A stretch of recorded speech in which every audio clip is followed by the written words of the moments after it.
सबसे पहले तो ये जान लीजिए कि जिसने कभी भी नमाज ना पढ़ी हो, अब इसे तौफीक नसीब हो रही है। वो इन कज़ा नमाज़ों को पढ़ना चाहता है, तो जब से वो बालिग हुआ है उस वक़्त से नमाज का हिसाब लगाए।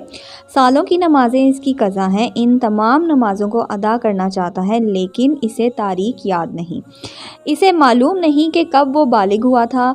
तो फ़ुक़हा कराम फरमाते हैं कि एहतियातन इसमें है कि अगर औरत है तो फिर 9 साल से, और अगर मर्द है तो फिर 12 साल से हिसाब लगवाए, और फिर इस हिसाब से जितने सालों की नमाज कज़ा इसके ऊपर हैं, इन तमाम नमाज़ों को अदा करे।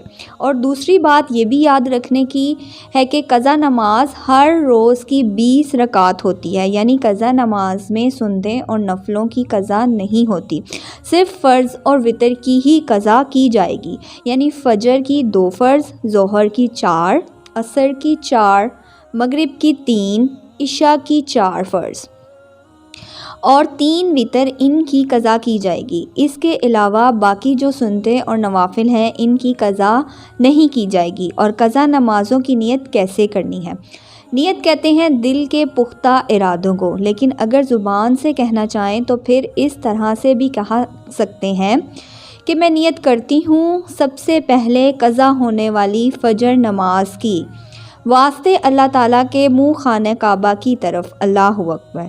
और ऐसे ही ज़ोहर का कहेंगे सबसे पहले कज़ा होने वाली असर नमाज की, सबसे पहले कज़ा होने वाली मगरिब नमाज की, सबसे पहले कज़ा होने वाली इशा नमाज की, और सबसे पहले कज़ा होने वाली वितर नमाज की। यानी जब भी नियत करेंगे इस वक्त यही कहेंगे सबसे पहले जो कज़ा होने वाली है इस नमाज की नियत करता हूँ, और इसलिए कि जो नमाज हम अदा कर लेते हैं वो हमारे सर से उठ जाती है, इससे हम बरी हो जाते हैं। इसके बाद जो होने वाली नमाज़ें होती हैं वही हमारी इसके बाद सबसे पहली कज़ा होने वाली होती हैं, क्योंकि जो पहली हमारी कज़ा थी वो हम अदा कर चुके हैं, इससे बरी हो चुके हैं। इसके बाद वाली फिर हमारी सबसे पहली कज़ा कहलाती है। इस तरह का से हम कज़ा नमाज अदा करेंगे।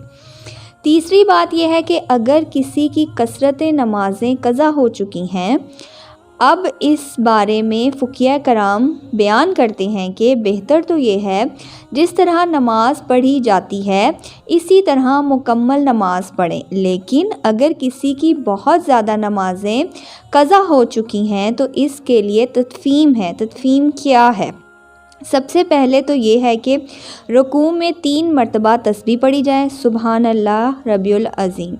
तो 3 मरतबा की जगह 1 मरतबा पढ़ें, लेकिन ये बात जहन में रखें कि जब वो अच्छे तरीके से रुकू में पहुंच जाए तो तब 1 मरतबा तस्बीह पढ़ना भी काफ़ी होगा। और तस्बीह मुकम्मल हो जाने के बाद समी अल्लाहु लिमन हामिदा कहकर उठ जाओ।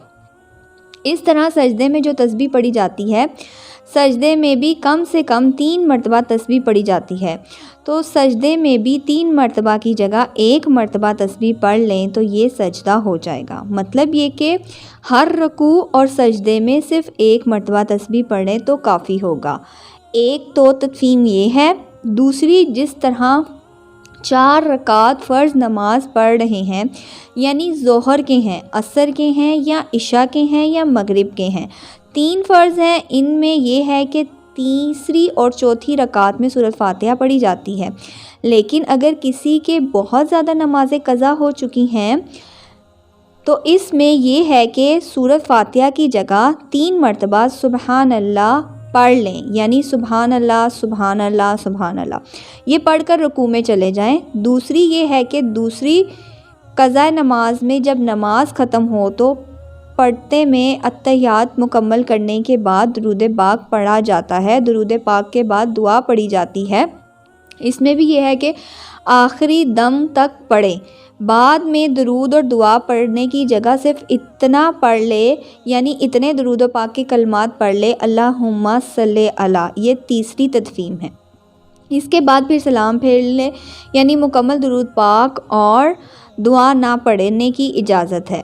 इस शख्स के लिए भी कसरत तादाद में नमाज़ें कज़ा होनी हो। और चौथी ये है कि जो नमाज़ वितर है इसमें तीसरी रकात में सूरत ज़रूर मिलाएं। फ़र्ज़ों में तीसरी और चौथी रकात में सूरत की जगह 3 मरतबा सुबहान अल्लाह पढ़ लेना काफ़ी है, लेकिन वितर की जो नमाज है इसमें 3 रकात में सूरह फातिहा भी पढ़ी जाएगी और दूसरी सूरतें भी पढ़नी चाहिए। अब अल्लाह अकबर कहकर दुआए कनूत भी पढ़ी जाती है, लेकिन दुआए कनूत की जगह अगर वो रब्बा गफिरनी रब्बाना गफिरनी रब्बाना गफिरनी 3 मरतबा पढ़ लेगा, ये फिर 1 मरतबा पढ़ कर रुकू में चला जाए तो तब भी इसकी नमाज बिल्कुल दुरुस्त है। तरीके से क़ज़ा नमाज़ों के लिए इस तस्वीम के साथ अगर नमाज़ पढ़ेगा तो आपकी जो बहुत ज़्यादा नमाज़ें क़ज़ा हो चुकी हैं वो जल्द अदा हो जाएंगी। फ़ुक़हा कराम बयान करते हैं कि इस तरीके से ये फ़ायदा उठाकर जिस शख्स की ज़्यादा नमाज़ें क़ज़ा हो चुकी हैं वो अपनी नमाज़ों को जल्द अदा करे, इन फ़र्ज़ से बरी हो जाएगा। और याद रखें क़ज़ा नमाज़ों के साथ साथ तौबा करना लाज़मी है, क्योंकि नमाज़ें जो क़ज़ा की हैं इनकी तौबा करना तो लाज़मी होता है। एक तो नमाज अदा करेंगे, इसके बाद सच्चे दिल से तौबा करेंगे, तो इस आसान तरीके से अपनी क़ज़ा नमाज़ों को अदा करके अल्लाह की बारगाह में सुरखरू हो जाएंगे। अल्लाह ताला हम सब को अमल करने की तौफ़ीक़ अता फ़रमाए, आमीन सुम आमीन। रसूल अल्लाह सल्लल्लाहु अलैहि वसल्लम ने फ़रमाया, पाक मिट्टी मुसलमानों को पाक करने वाली है, फिर वो 10 साल तक पानी ना पाए, फिर जब वो पानी पा ले तो इसे अपनी खाल यानी अपने जिस्म पर बहाए, यानी इसके लिए बेहतर है। इसने अपनी रवायत में यूँ बयान किया है कि पाक मिट्टी मुसलमानों का वुज़ू है। दुआ है कि अल्लाह ताला मेरा सुनाना आपका सुनना अपनी बारगाह में कबूल व मंजूर फरमाए, आमीन सुम आमीन। दोस्तों, अगर आपको मेरी आज की वीडियो पसंद आई हो तो मेरी वीडियो पे एक लाइक, और जिन्होंने अभी तक मेरे चैनल को सब्सक्राइब नहीं किया उनसे गुजारिश करूँगी कि मेरे चैनल को सब्सक्राइब कर लें, बेल के आइकन को प्रेस कर लें जिससे आपको लेटेस्ट वीडियो का नोटिफिकेशन मिलता रहे। दुआओं में याद रखिए, अपना बहुत सारा ख्याल रखिए। इंशाल्लाह मिलती हूँ आपसे नेक्स्ट वीडियो में। अल्लाह हाफ़िज़, जज़ाकल्लाह फ़ी इमानिल्लाह।